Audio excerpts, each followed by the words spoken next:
Flip Flappers seems like one of those shows that's going to get like an incredible cult following as it goes on in the future. But right now, the fan base just isn't there. It's not that popular. And I honestly don't get why. I mean, I suppose it has a weird mixture of things where it's got like a deep kind of plot going on in the background that we haven't quite been revealed of yet. But then it's also got like all these bright, child-friendly visuals and the incredible animation when they go into fights. All the really fluid animation, which I love.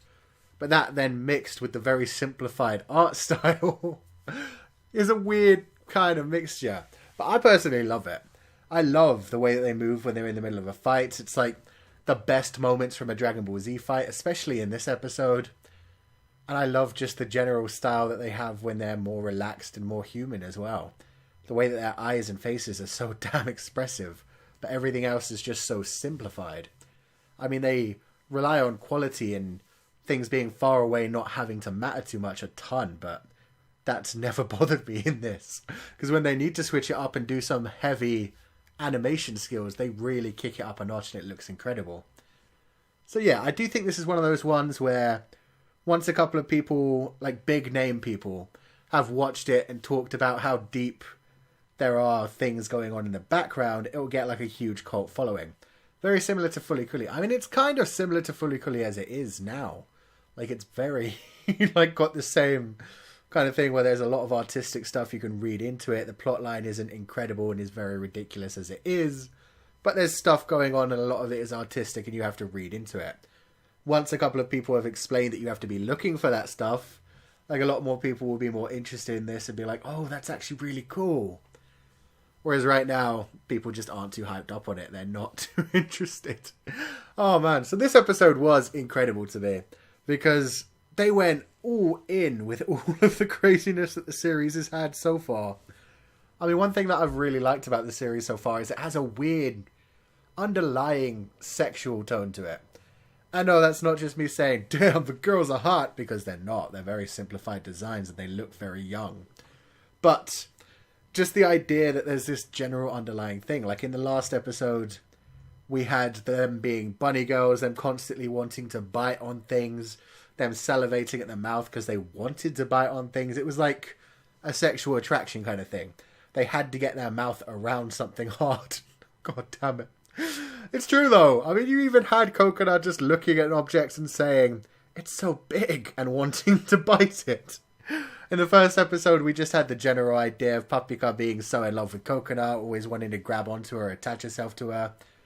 She kind of acts like a bonobo. Like, if you've seen... Oh, God. This is throwing into some very cult anime as well. If you've seen Shinsekai Yuri, it's like the way those characters acted when they were children, where they just want to kind of grab onto each other and latch onto each other. They want that physical contact. That's how Papika acts. And then in this episode, we had this straight up, like, it's getting more open about the sexual aspects. Because in this one, you had that weird society where it was just a bunch of girls in BDSM, like, gimp outfits, all trying to please this one that looked like a really dark, evil spirit kind of chick. And I'm not going to lie, that was kind of a turn on. Despite the very simplified drawing style, that was still a moment of like, damn. Yeah, I'd hit that. It'd probably kill me, but I'd hit that. God damn it. So yeah, I really liked this. It's just got one of those things where it's clearly got some sort of connection to Kokona's actual mind. I feel like all of these things are connecting to Kokona's thought processes. Like this whole pure illusion world is probably based off of the people that actually go into it. I'm imagining this is the idea of Kokona being around that age where she's going through puberty. I mean, we've already had all these thoughts that she's been feeling where she's empty inside and she doesn't really know what she's going to do with her future. So being at that age and going through puberty as well, she's probably repressing a lot of her sexual desires and trying to hide who she really is. And then you've got this character coming in that's just all about the eros, that has her own little harem of BDSM chicks and just beats the crap out of them and pulls them along and strings them along, and then even put that mask on Kokona, which apparently just enhanced the feelings that she was already feeling, and she went off and ended up beating the shit out of Papika. Possibly from some sort of, I don't know, sadistic tendencies, or maybe just the rage of Papika being such an annoying girly child. Maybe she did want to beat the crap out of her for abandoning her or something. I don't know. There is definitely a lot of stuff to be read into this. There's definitely artistic choices being used like mad all the time, trying to convey feelings and all sorts of other stuff. But I just am loving the storyline, the animation. I mean, the little underlining story parts that are coming into this are pretty cool as well. The world of Pure Illusion is just mysterious as fuck. They need to explain that by the end. You've got Dr. Salt, who is all mysterious and probably all powerful and so chill about everything that's going on. Clearly knew about this other team of people that are also trying to collect the fragments. And we even got their name for fragments, which is like Amorphous.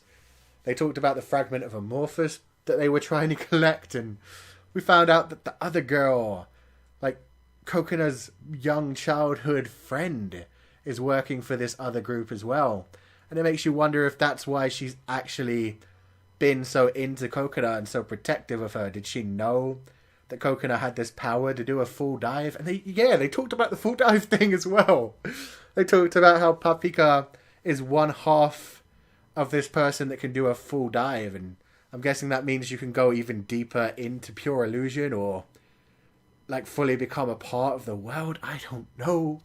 It's kind of slightly explains how she was killing people before that were trying to go into Pure Illusion with her. They're just not up to the standard, whereas we have Kokona, who seems to have this scar on her thigh, and inside the scar was a fragment, one of these amorphous things, which she then got pulled out of her. So goddamn, I just straight up don't know what's going on.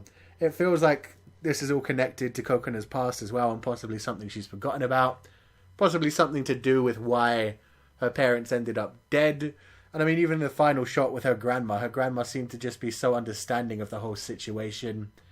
When she went missing for a bunch of hours, was just like, just tell me when you're going to be late. And she had like a knowing smile to her. That felt like a creepy moment. So I'm sure there's something that's gone on in her past, or possibly her parents' past, that actually connects them to Pure Illusion. So yeah, there's all of that going on. There's also those two white-haired children that are working along with the girl whose name I don't remember. God, the blonde one with red streaks, who is a really cool character, but God, turns out she's this evil bitch who's working on the other team. Although to be fair, we don't know that this original group that Papika's working with is actually a good group as it is. For all we know, they're the bad guys. I mean, there's definitely something going on between Dr. Salt and probably the leader of these new bad guys. The ones who dress in the really fucked up KKK kind of outfits with the giant pointy hoods. It's just like, there's a scene in the opening where you see Dr. Salt sitting on one side of something and somebody wearing clothing the opposite of him that's like pure white instead of black sitting back to back with him. I'm imagining that's the leader of the other side. Maybe they used to be friends. Maybe they could do like full dive kind of stuff as well. They could go into Pure Illusion as well. And that's how their whole split happened. Maybe they wanted to do different things with the fragments. Who knows? I have no clue. Oh man, all I know is this world that they went into today in Pure Illusion was great. I mean, I was really confused about it at first because it was like, we're starting in the middle of a storyline, but as it went on, it kind of got explained that those two had obviously come to this world together at the end of the last episode, because it turned out that that's where they came out. Like the Pure Illusion world, when they got out of it, they came back out through that little cupboard-sized place they got shut into, which is weird and creepy as it is. So they came out of that. So that was just the end of episode 2. They had gone into Pure Illusion through that little cupboard thing. And yeah, we had that little explanation by the girl who turned out to be the evil spirit chick, which was so twisted and weird as well, about how these two shooting stars had come and broken apart and landed in different places. So that was the two of them coming to Pure Illusion, but then splitting up, ending up at two completely different locations, and this Mad Max Fury Road-like world, which I loved. I mean, that was so a reference to Mad Max. You even had, like, the slaves tied to the front of the vehicles and shit. That was amazing. Especially coming off of the Osamatsu-san, like 2 seasons ago, doing a massive reference to Mad Max. It was cool to see this again. Japan must really like Mad Max. So yeah, I really liked this whole thing. The weird, evil people try to attack the poor little stumpy people. Papika saving them in that fight between Papika and Kokona. Where Papika couldn't even smell that it was Kokona under the mask. They ended up beating the shit out of each other, which was pretty cool. And then the fight against the spirit thing when it went like full evil and turned into like a giant grinning mouth. That was incredible as well. I mean, one of my favourite points was when she smashed them so hard that they literally went and did a satellite kind of orbit thing the whole way around the planet and then used that force to also smack them straight back. That was incredible. Just that whole fight was great. It was well animated. There were a lot of beatdowns. Like I said, it was Dragon Ball at its finest time. In fact, yeah, Dragon Ball movies were just about on that level. Not even quite on that level. It was better than that. But it's that kind of feeling with like the super fast and super destructive power levels going in. They even had like a Maho Shoujo transformation in this, which was so weird. I mean, apparently it's because of that potato that they ate. They called it a gung-ho potato, and it gave them the ability to transform very much like Sailor Scouts was the main one that I got. I mean, it was clearly a Maho Shoujo transformation in general, but the way they were standing and posing with each other definitely felt the Sailor Moon references in there. So I hope they never eat that potato again, because that must have been a hard transformation to animate. But at the same time, I love their outfits when they had transformed that way. Man, that was cool. And yeah, they've got like their new super attacks now. They understand how their powers actually work. They were able to use them. So yeah, I love this episode. It was great. There was lots of action. There's lots of hints of what's to come in the storyline. Just in general, it was a ton of fun. Plus, I do like that general undertone of sexual tension. Which, I mean, yeah, I guess it's a little weird because the characters are kind of young. But, I mean, it's anime. And it's not like I'm falling in love with them. It's them falling in love with each other.